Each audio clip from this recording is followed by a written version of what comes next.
India மேப்ல ஒரு சின்ன புள்ளி ராமேஸ்வரம். ஆனா அங்கிருந்து தான் விண்வெளிக்கே ஒரு அடையாளம் கிடைச்சது.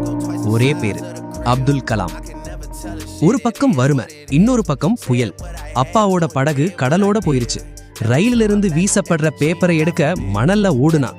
அன்னைக்கு அவன் ஓடுன அந்த மணல் பாதை தான் பின்னாடி இந்தியாவையே விண்ணுக்கு கூட்டிட்டு போச்சு. ஸ்கூல் முடிச்சு MITல சேர போனப்ப காசு தடையா நிக்குது. அக்கா தன் கை வளையல்களை கழட்டி கொடுக்கறாங்க.